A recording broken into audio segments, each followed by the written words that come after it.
Study IQ IAS, अब तैयारी हुई अफोर्डेबल। नमस्कार दोस्तों इसमें कोई दो राय नहीं है कि रिसेंटली यूरोपियन यूनियन ने भारत के ऊपर अटैक किया है। देखो, अटैक जब मैं कहता हूं तो जरूरी नहीं है कि यहां पर हम रॉकेट्स और बॉम्ब्स की बात करें। आजकल फाइनेंशियल अटैक भी बड़ी मात्रा में होते हैं। बेसिकली क्या है, यूरोपियन यूनियन की जो रेगुलेटर है, जैसे भारत के अंदर आपने सेबी के बारे में सुना होगा, securities exchange board of India, जो स्टॉक मार्केट वगैरह को रेगुलेट करती है, वैसे ही यूरोपियन यूनियन की जो रेगुलेटर है, उन्होंने भारत के 6 सेंट्रल काउंटर पार्टीज CCP उनको डी रिकॉग्नाइज कर दिया। ये आप देख सकते हो, D recognition of 6 Indian central counter parties by EU regulator. तो इसको हम डिटेल से जानेंगे कि एग्जैक्टली है क्या, इसका मतलब क्या हुआ, ये काउंटर पार्टीज क्या होती हैं, central counter parties. European union ने ऐसा क्या किया, क्या प्रॉब्लम आई, भारत की तरफ से हमारे जो गवर्नर है RBI की, उनका क्या कहना है, फाइनेंशियल स्टेबिलिटी रिपोर्ट क्या कहती है, बहुत कुछ जानने को इसके अंदर, इसको क्रिस्टल क्लियर समझाऊंगा। चलिए आगे बढ़ते हैं, लेकिन उससे पहले ध्यान रखते हैं, अगर आप UPSC 2024 की प्रिपरेशन कर रहे हो तो आपको यह बैच ज्वाइन करना चाहिए। आपको पता है कि 28 मई को प्रीलिम्स का एग्जाम हो रहा है UPSC का, उसके बाद लगभग आपको 1 साल के आसपास बचेगा। तो this is the best time कि अगर आप ये बैच ज्वाइन करना चाहते हो, ले सकते हो। इसके अंदर आपको प्रीलिम से लेकर इंटरव्यू तक जो पूरा चीज होता है ना, आपको सिंगल बैच में मिलेगा, कुछ और देखने की जरूरत नहीं है। पूरा जो GS का प्रिपरेशन है वो आपका हो जाएगा। और खास बात यह है कि अगर आप ये बैच लेकर प्रीलिम्स क्रैक कर लेते हैं 2024 का, तो फ्री ऑफ कॉस्ट में आपको मेंस रेसिडेंशियल प्रोग्राम मिलेगा, जिसके तहत आप स्टडी IQ के हेडक्वार्टर आ सकते हैं, फ्री ऑफ कॉस्ट में रह सकते हैं, खाने की सुविधा, सब कुछ मेंस की प्रिपरेशन के लिए। ध्यान रखना है, उसके लिए आपको प्रीलिम्स को क्रैक करना पड़ेगा। और इसके अलावा आपको NCERT बैच हो, कोई भी हो, just use the code Ankit live हमारे वेबसाइट ऐप पर जाकर, या फिर कमेंट सेक्शन में इसका लिंक दिया हुआ है। और इसके साथ साथ अगर आप MCQs अटेम्प्ट करना चाहते हैं तो मेरे इंस्टा पेज पर जा सकते हैं, वहां पर स्टोरीज में जितने भी MCQs हैं उसको आप अटेम्प्ट कर पाएंगे। तो चलिए शुरुआत करते हैं और सबसे पहले देखते हैं एग्जैक्टली हुआ क्या है। देखिए, रिसेंटली क्या है ना, ESMA, ये क्या है, European securities and markets authority. जैसे भारत के अंदर क्या है, भारत के अंदर सेबी है, securities exchange board of India, जो मार्केट की रेगुलेटर है, स्टॉक मार्केट से लेकर जितनी चीजें हैं वो सेबी के द्वारा देखी जाती हैं। वैसे यूरोपियन यूनियन, जिसके अंदर 28 देश आते हैं, उनकी जो मार्केट रेगुलेटर है उसका नाम है European securities and markets authority. तो इन्होंने बेसिकली क्या किया है, भारत के 6 Indian central counter party CCP, इसको 30 अप्रैल के बाद से डी रिकॉग्नाइज कर दिया है। देखो, अभी के लिए ये समझ सकते हैं कि CCP 6 कौन से, इसके नाम आप पढ़ सकते हो। Clearing corporation of India, Indian clearing corporation limited, NSE clearing limited, इस तरह के टोटल 6 हैं। अभी के लिए बस आप ये नाम देख लो, मैं आपको आगे बताऊंगा ये CCP होता क्या है।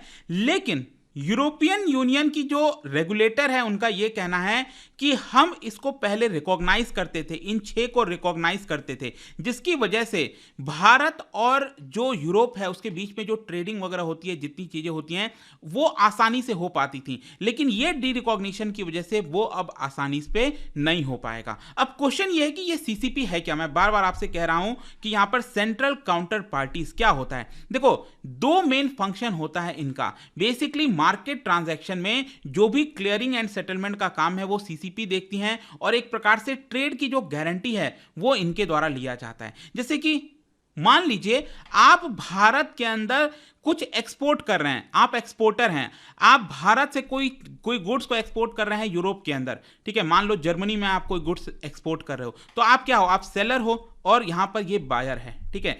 तो जब आप सेल कर रहे हो तो आपके पास पैसे आने चाहिए, राइट। तो ये जो सेटलमेंट है कि आपने गुड्स को सेल किया और वो पैसा जर्मनी से जो भी करेंसी में आया वो कन्वर्ट होकर आपके पास आ गया, तो ये जो क्लियरिंग एंड सेटलमेंट होता है वो काम कौन देखती हैं, ये 6 जो सेंट्रल काउंटर पार्टीज हैं वो देखती हैं। फिर इसके साथ साथ जो ट्रेड के अंदर गारंटी है कि जब गुड्स पहुंचेगा तब आपको यहां पर पैसा मिलेगा, वो सारी चीजें भी इन सेंट्रल काउंटर पार्टीज के द्वारा देखा जाता है। आई होप कि आपको समझ में आ गया होगा। मतलब कि they act as a buyer to every seller and they act as a seller to every buyer. ये इनका मेन काम होता है, जिसकी वजह से जो ट्रेड वगैरह है भारत और यूरोपियन यूनियन के बीच में वो आसानी से चीजें हो पाती हैं। और ये CCP को रिकॉग्नाइज कौन करता है, ये देखो, ये किया जाता है RBI के द्वारा under payment and settlement act 2007।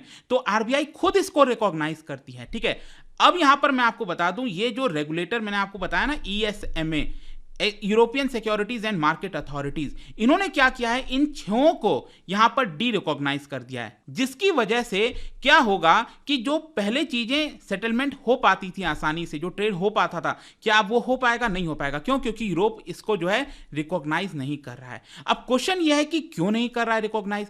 देखो यहां पर यूरोपियन यूनियन का यह कहना है कि देखिए 21 ऑफ सितंबर 2020 के पहले जिन जिन सीसीपी को, सेंट्रल काउंटर पार्टीज को, ट्रेड सेटलमेंट को जो अथॉरिटीज हैं उनको जो हमने यहां पर रिकॉग्नाइज किया था 2020 के पहले, अब हम उनको इसलिए रिकॉग्नाइज नहीं कर रहे हैं क्योंकि आरबीआई, सेबी जो भारत के अंदर रेगुलेटर्स हैं वो इन सेंट्रल काउंटर पार्टीज पर हमारा चेक नहीं रखने दे रही है। बेसिकली यूरोप का यह कहना है कि हम यहां पर रेगुलेट करेंगे। ये जो 6 ये जो इंस्टीट्यूशन आपको दिख रहा है ना, ये क्लियरिंग कॉर्पोरेशन ऑफ इंडिया, ये सब जितनी भी चीजें हैं, यूरोप का कहना है कि इसके अंदर सब कुछ सही से चल रहा है कि नहीं, चीजें फॉलो की जा रही हैं कि नहीं, रूल्स एंड रेगुलेशन फॉलो हो रहे हैं कि नहीं, ये सारी चीजें हो रही हैं कि नहीं, वो हम खुद पर्सनली इसके अंदर देखेंगे। लेकिन दूसरी तरफ आरबीआई और सेबी वगैरह का क्या कहना है कि देखिए ये जो अथॉरिटीज हैं, ये जो आपका इंस्टीट्यूशंस हैं, वो किसकी हैं? वो हैं भारत की। तो इनके ऊपर भारत का कानून चलेगा कि यूरोप का कानून चलेगा? जाहिर सी बात है इसके ऊपर भारत का कानून चलेगा। और भारत के अंदर कौन है इनको देखभाल करने वाला? सेबी है, आरबीआई है। तो हम यहां पर इंश्योर करेंगे कि इसके अंदर सब कुछ सही से चल रहा है कि नहीं। लेकिन यूरोप कौन होता है कि हमें यह बताने वाला कि हम अपना रूल्स रेगुलेशन इनके ऊपर थोपेंगे? तो बेसिकली सारा मुद्दा क्या हो गया है ना, एक तरफ आरबीआई वगैरह है, दूसरी तरफ यूरोप के रेगुलेटर्स हैं, दोनों के बीच में यहां पर पूरा मसला हो गया है, जिसकी वजह से पिछले साल ही यहां पर यूरोप ने वार्निंग दिया था कि अगर आप 30 अप्रैल तक ऐसा नहीं करने दोगे तो हम इसको डी रिकॉग्नाइज कर देंगे, और इन्होंने डी रिकॉग्नाइज कर दिया। और इसको लेकर आरबीआई ने देखो क्या कहा है। आरबीआई के जो गवर्नर है शक्तिकांता दास, उन्होंने असर्ट किया है कि जो ट्रस्ट है वो यूरोप को होना चाहिए। यूरोप को समझना चाहिए कि भारत एक सॉवरेन कंट्री है। यूरोप को समझना चाहिए कि हमारा रूल्स रेगुलेशन काफी स्ट्रांग है। यहां पर जो भी चीजें होगा इसके अंदर, भारत के इंस्टीट्यूशंस के अंदर, उसका देखभाल हम करेंगे, यूरोप हमें नहीं बता सकता। हां, आरबीआई गवर्नर ने एक और बात कही, देखिए जहां तक कंसर्न है कि भारत के इंफ्रास्ट्रक्चर, मार्केट वगैरह सही है कि नहीं है, तो लेट मी टेल यू, ये पिछले 20-30 साल पहले की बात नहीं हो रही है, मॉडर्न जमाने के भारत की बात हो रही है, जहां पर हम भी रोबस्ट हैं और सब कुछ नियम कानून से फॉलो करते हैं। इनफैक्ट मैं आपको बता दूं, फाइनेंशियल स्टेबिलिटी रिपोर्ट आपको पता होगा, ये आरबीआई के द्वारा लाया जाता है, उसके अंदर भी इसका जिक्र किया गया था। और उसके अंदर ये बोला गया, देखिए अगर इसी तरह से हर एक देश यही कहने लगेगा कि हमारा कानून इनके ऊपर थोपा जाएगा, सीसीपीज के ऊपर थोपा जाएगा, तो इसकी वजह से तो एक्स्ट्रा टेरिटोरियल रीच हो गया, तो हर एक देश थोपने लग जाएगा। भारत कहेगा कि यूरोप के इंस्टीट्यूशंस के ऊपर हमारा रूल्स लागू होगा, अफ्रीका के देश कहेंगे कि हमारा रूल लागू होगा, तो इसकी वजह से कॉम्प्लिकेशन बढ़ जाएगा। तो ऐसा नहीं होना चाहिए।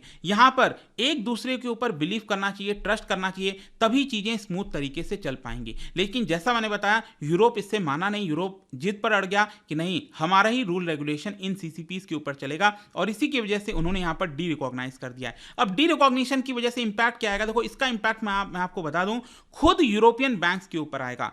जैसे कि बीएनपी परिबास के बारे में आपने सुना होगा, डॉशे बैंक के बारे में आपने सुना होगा। यहां पर ये लोग क्या करते थे, इन्हीं के माध्यम से, इन्हीं बैंकिंग वगैरह चैनल्स के माध्यम से जो ट्रेड वगैरह का सेटलमेंट वगैरह है, वो सारी चीजें हुआ करती थी सीसीपी के मदद लेकर। लेकिन अब क्योंकि सीसीपी डी रिकॉग्नाइज हो गया है, इसकी वजह से बहुत सारा भार इन बैंकों के ऊपर पड़ने वाला है, जिसकी वजह से एक्स्ट्रा एडिशनल कैपिटल की जरूरत पड़ेगी, यहां पर एक्स्ट्रा मार्जिन रिक्वायरमेंट की जरूरत पड़ेगी, जिसकी वजह से जो ट्रेडिंग में जो पहले स्मूथनेस होती थी, वो स्मूथनेस अब नहीं हो पाएगी। मैं आपको बता दूं कि फॉरेन पोर्टफोलियो इन्वेस्टर्स में, तो जो यूरोप में से बहुत सारा पैसा भारत के अंदर आता है, उसमें से मतलब पूरे दुनिया से जो पैसा आता है, उसमें से 20% पैसा इन्वेस्टर्स के फॉर्म में, पोर्टफोलियो इन्वेस्टर्स के फॉर्म में यूरोप से आता है।